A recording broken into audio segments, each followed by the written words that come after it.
வணக்கம். இந்த மனதை வெல்லுங்கள் என்ற புதிய நிகழ்ச்சியில் உங்கள் அனைவரையும் மீண்டும் சந்திப்பதில் மிக்க மிக்க மகிழ்ச்சி. நான் படித்த வாசகம் ஒன்று எனக்கு நினைவுக்கு வருகிறது.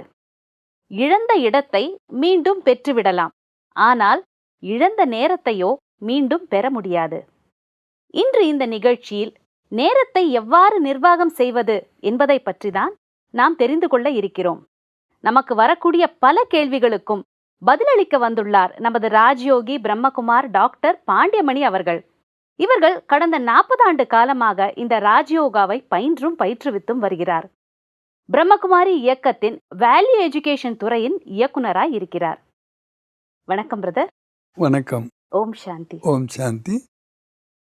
சென்ற சில நிகழ்ச்சிகளா மனதை பத்தி நிறைய விஷயங்களை உங்கள்கிட்ட கேட்டுட்டே இருக்கோம். நீங்க அற்புதமான பதில்களை தந்துட்டே வர்றீங்க.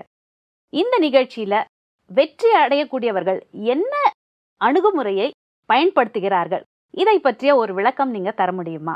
நிச்சயமாக மனதை வெல்வதன் மூலமாக நம்மளுடைய அனைத்து வாழ்க்கையிலையும் வெற்றி அடைய முடியும். அது சுய வாழ்க்கையானாலும் சரி, நம்மளுடைய தொழில் வாழ்க்கையானாலும் சரி, நம்மளுடைய சமூக வாழ்க்கையானாலும் சரி, அல்லது நம்மளுடைய ஆன்மீக வாழ்க்கையானாலும், இது எல்லாவற்றிலையும் நாம் வெற்றி அடைவதற்கு நம்ம மனதை வெல்ல வேண்டியது மிக்க அவசியமாக இருக்கின்றது. இதில் இன்னொரு விஷயம் என்னென்னா, நேரத்தை நிர்வகித்தல். இதை நம்ம மைண்ட் மேனேஜ்மெண்ட்டுன்னு சொல்கிற மாதிரி டைம் மேனேஜ்மெண்ட்டுன்னு சொல்கிறோம். இந்த டைம்ங்கிற வார்த்தையிலே கூட அதனுடைய சிறப்பு அம்சங்கள் பொருந்தி இருக்கின்றன. T stands for teacher. அதாவது நேரம் நமக்கு ஒரு பெரிய ஆசிரியராக இருந்து அனைத்தையுமே கற்றுக் கொடுக்கின்றது. நாமும் அதிலேருந்து பல விஷயங்களை கற்றுக்கொள்ள முடிகின்றது. நம்மளுடைய கடந்த கால வாழ்க்கையினுடைய படிப்பினையிலேருந்து நாம் கற்றுக்கொள்ளுகின்றோம். நிகழ்காலத்திலேயும் நாம் பல விஷயங்களை கற்றுக்கொள்ள முடிகின்றது. அதனால தான் டி ஃபார் டீச்சர் அப்படின்னு சொல்கிறோம். I for important. இது ரொம்ப முக்கியமானது. ஒருவருடைய வாழ்க்கையில் ஒருத்தர் வெற்றி அடைய வேண்டும் என்றால் அந்த நேரத்தினுடைய முக்கியத்துவம் அல்லது மகத்துவத்தை ரொம்ப நன்றாக தெரிந்திருக்க வேண்டும். அதனால்தான் இதனுடைய மகத்துவத்தை நாம் புரிந்து கொள்ளும்போது இதை கூட்டவோ குறைக்கவோ முடியாது, இழந்ததை திரும்ப பெற முடியாது, நாம் அதை சேமித்து வைக்கவும் முடியாது. இப்படி பல விஷயங்களை நம்ம பார்க்கின்றோம். அதன் மூலமாக அதனுடைய மகத்துவத்தை நாம் தெரிஞ்சுக்கிறோம். மூன்றாவது எம் ஃபார் மணி. அதாவது இது ஒரு செல்வமாக இருக்கின்றது.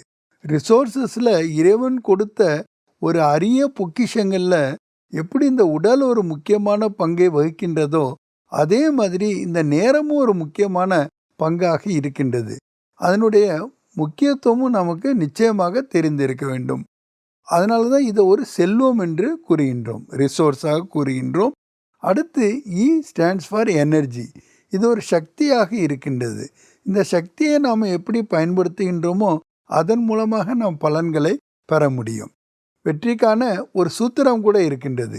எல்லா நேரங்களிலும் முடியாவிட்டாலும், அநேக நேரங்களில் அது இயலாவிட்டாலும், சில நேரங்களில் அதாவது போதுமான நேரங்களில் நாம் வெற்றி பெற்றாலும் கூட நாம் விரும்புவதை அனைத்தையுமே அடைய முடியும்.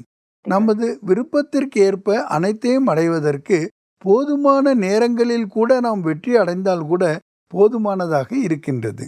ரொம்ப சரியா சொன்னீங்க. ஸோ டைம்ல ஐ ஸ்டாண்ட்ஸ் ஃபார் இம்பார்ட்டன்ஸ்ன்னு சொல்றீங்க. ஸோ யாரெல்லாம் வெற்றி பெறணும்னு நினைக்கிறாங்களோ அவங்க நேரத்தை வீணடிக்க கூடாதுன்னு சொல்றீங்க. இதுக்கு ஒரு விளக்கம் தர முடியுமா?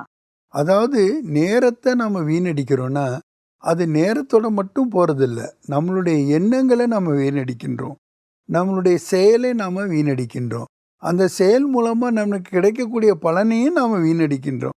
இப்படி பலவிதமான வீணடிப்புகள் அந்த நேரத்தை வீணடிப்பதன் மூலமாக ஆகிவிடுகின்ற காரணத்தினால தான் நம்ம மனதை ஒருமுகப்படுத்தி செயல்களை செய்யும் பொழுது நேரத்தை நாம் சேமிக்க முடிகின்றது. உதாரணமாக 1 மணி நேரத்தில் செய்ய வேண்டிய வேலையை ஒரு 40 நிமிஷத்தில் நாம் செஞ்சு முடிச்சிடுறோம். அப்போ 20 நிமிஷம் நமக்கு சேமிப்பாக ஆகிவிடுகின்றது. சிலர் பார்த்தீங்கன்னா தன் நேரத்தை விட்டுட்டு மற்றவர்கள் நேரத்தை கூட வீணடிப்பாங்க. ஒரு ஆஃபீஸை எடுத்துக்கிட்டோன்னு வச்சுக்கோங்க. அந்த அலுவலகத்தில் அவங்க சும்மா போய் அவங்க கிட்ட நின்று பேசிட்டே இருப்பாங்க, அவங்கள வேலை செய்ய விட மாட்டாங்க. ஸோ வெற்றி அடையணும்னா நேரத்தை ஜாக்கிரதையாக பார்த்துக்கணும், மற்றவர்கள் நேரத்தையும் வீணடிக்க கூடாதுன்னு நான் நினைக்கிறேன். நீங்கள் சொல்றது ரொம்ப கரெக்டு. தன் நேரத்தை வீணடித்தாலும் பரவாயில்ல, மற்றவர்களுடைய நேரத்தை வீணடிக்கும் போது அவங்களுடைய வாழ்க்கையில் அவங்க முன்னேற்றத்தை அடைவதற்கோ மாற்றத்தை அடைவதற்கோ முடியாமல் போய்விடுகின்றது.